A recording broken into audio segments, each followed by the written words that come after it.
उड़ीसा से है। सुरक्षा बलों को एक और बड़ी कामयाबी मिली है। टॉप नक्सली कमांडर गणेश उइके मारा गया है और गणेश उइके के साथ मुठभेड़ में 4 नक्सली ढेर हुए हैं। गणेश उइके पर 1 करोड़ से ज्यादा का इनाम था और सेंट्रल कमेटी का मेंबर ये बताया गया है। तो बताते चले, नक्सलियों के टॉप 6 लीडर में से एक था उइके और अब नक्सलियों के सिर्फ 5 शीर्ष नेता बचे हुए हैं। तो उड़ीसा के कंधमाल गंजम जिले में ये मुठभेड़ हुई है और उड़ीसा के एसओजी सीआरपीएफ और बीएसएफ ने ये कार्रवाई की है और इस कार्रवाई के दौरान एक बड़ी सफलता हाथ लगी है। तो आपको बताते चले, गणेश उइके जो कि टॉप नक्सली कमांडर था, इसकी भी तलाश की जा रही थी और इसके साथ साथ 4 और नक्सली बताए जा रहे हैं जिन्हें मुठभेड़ में ढेर कर दिया गया है। तो 1 करोड़ से ज्यादा का इनाम है। नक्सल संगठन में इसकी बड़ी भूमिका थी और सेंट्रल कमेटी का ये मेंबर भी था। तो बताते चले कि नक्सलियों के टॉप 6 लीडर में से एक उइके था जिसे ढेर कर दिया गया है। बताया जा रहा है कि अब नक्सलियों के सिर्फ और सिर्फ 5 शीर्ष नेता ही बचे हुए हैं। तो उड़ीसा के कंधमाल गंजम जिले में ये मुठभेड़ हुई थी और इस मुठभेड़ के दौरान आपको बता दें कि उड़ीसा के एसओजी सीआरपीएफ और बीएसएफ ने ये कार्रवाई की है। और ज्यादा जानकारी के साथ हमारे सहयोगी नीलेश त्रिपाठी हमारे साथ जुड़ गए, सीधा उनका रुख करेंगे। नीलेश, गणेश उइके का ढेर हो जाना कितनी बड़ी सफलता इसे माना जाए? नक्सल संगठन अब जाहिर सी बात है कि इसके ढेर होने से और भी ज्यादा कमजोर हुआ होगा।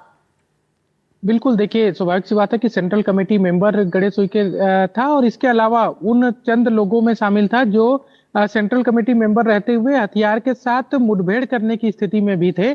ऐसे जो नेता पोलित ब्यूरो बचे हुए थे उनमें से जो Ganesh Uikey central committee member में से था।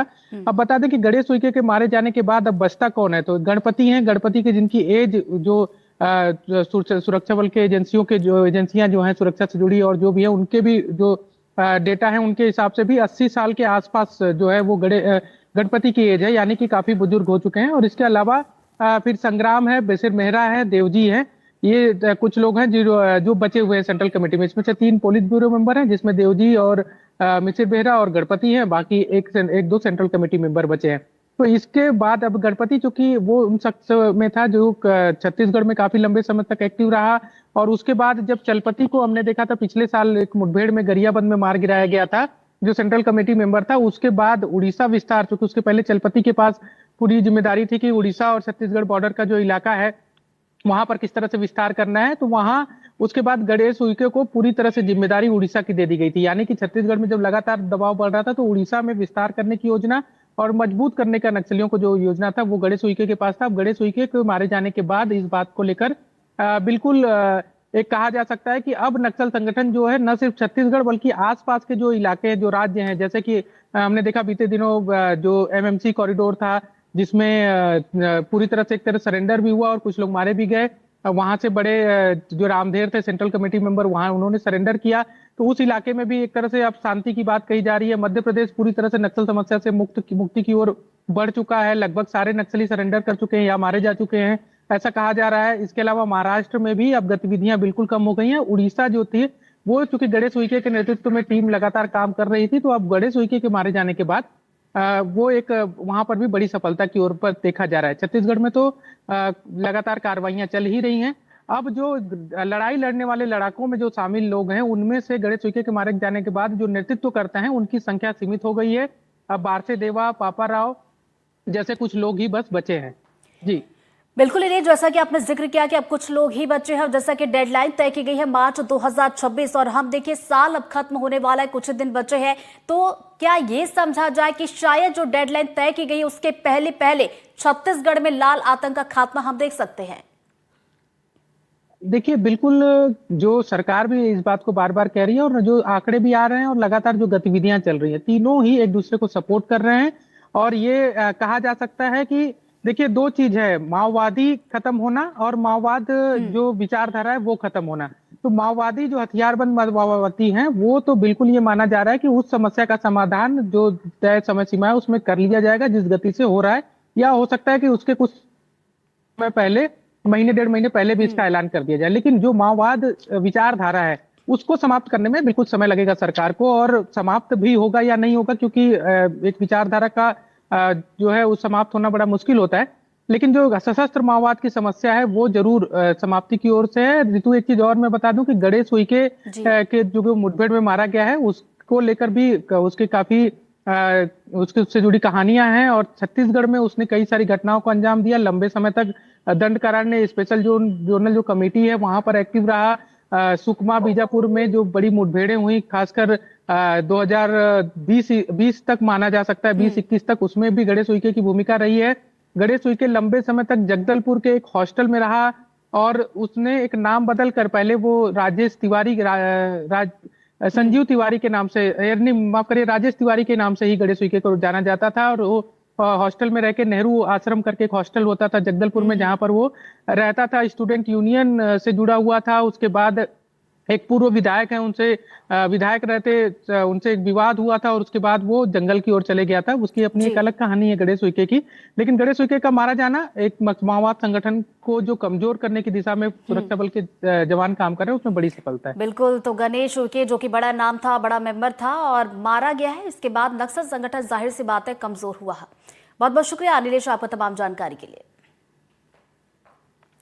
बढ़ते आगे रायपुर से बड़ी खबर, जहां धर्मांतरण बांग्लादेश के मुद्दे पर धीरेन्द्र शास्त्री बोले हैं, बांग्लादेश की घटना से सबक सीखने की जरूरत है, और अब नहीं जागे तो देश और छत्तीसगढ़ में बांग्लादेश जैसे हालात होंगे।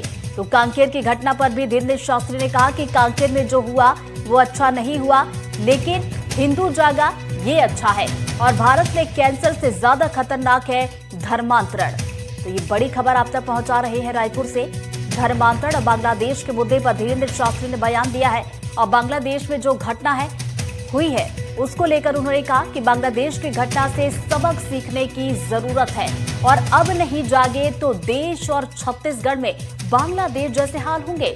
उन्होंने कहा कि कांकेर की घटना जो हुई है उसको लेकर भी वो बोलते हुए नजर आए। उन्होंने कहा कि कांकेर में जो हुआ वो अच्छा नहीं हुआ, लेकिन हिंदू जागा ये अच्छी बात है।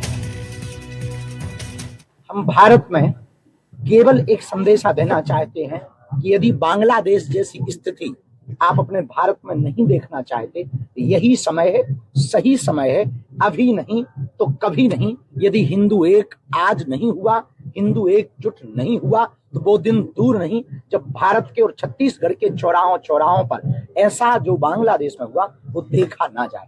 कांकेर की स्थिति पर भी हम कहना चाहेंगे, जो हुआ अच्छा नहीं हुआ, पर हिंदुओं ने एकता दिखाई, उसके लिए समस्त हिंदुओं को साधुवाद, धन्यवाद। भारत में कैंसर से ज्यादा खतरनाक मतांतरण और धर्मांतरण है। और ज्यादा जानकारी के साथ हमारे सहयोगी जुल्फिकार हमारे साथ जुड़ गए। सीधा हम रुख करेंगे जुल्फिकार। धीरेन्द्र शास्त्री जी को हम सुन रहे थे, बयान उन्होंने दिया, और बांग्लादेश में जो हुआ, कांकेर में जो हुआ, उसको लेकर भी वो कहते हुए नजर आए, और एक बड़ा संदेश देने की कोशिश उन्होंने की है। बिल्कुल, छत्तीसगढ़ के 5 दिवसीय दौरे पर धीरेन्द्र शास्त्री जी महाराज रायपुर पहुंचे, और इसके बाद वो सीधे दुर्ग के लिए रवाना हो गए, क्योंकि उनकी वहां पर कथा का 5 दिन का आयोजन होना है। जैसा कि वो हमेशा सुर्खियों पर रहते हैं और हिंदू राष्ट्र के विषय पर लगातार मुखरता से बोलते हैं, और उन्होंने जिस बात कहा कि जब तक उनकी यात्रा चलती रहेगी, जब तक भारत हिंदू राष्ट्र नहीं हो जाता है। उसके साथ ही धर्मांतरण के विषय पर उन्होंने कहा कि कैंसर से ज़्यादा खतरनाक है धर्मांतरण। तो इस विषय पर हमारे साथ भारतीय जनता पार्टी के नेता गौरीशंकर श्रीवास हैं, हम उनसे ही समझने की कोशिश करते हैं कि क्योंकि छत्तीसगढ़ में धर्मांतरण का जो विषय है वो काफ़ी व्यापक है, इस पर कई बार चर्चाएं होती हैं, बहुत सारे घटनाक्रम भी होते हैं। हाल में कांकेर में भी घटनाक्रम हुआ। तो अब धीरेन्द्र शास्त्री का बयान आया है, और उन्होंने जो कांकेर की घटना पर दुख तो जताया, लेकिन उन्होंने कहा एक अच्छा हुआ कि हिंदू जो है वो एक हुआ, वहाँ पे एक साथ नजर आया, और उसके साथ ही कहा कि कैंसर से ज़्यादा खतरनाक धर्मांतरण है। आप इसे किस तरीके से देखते हैं?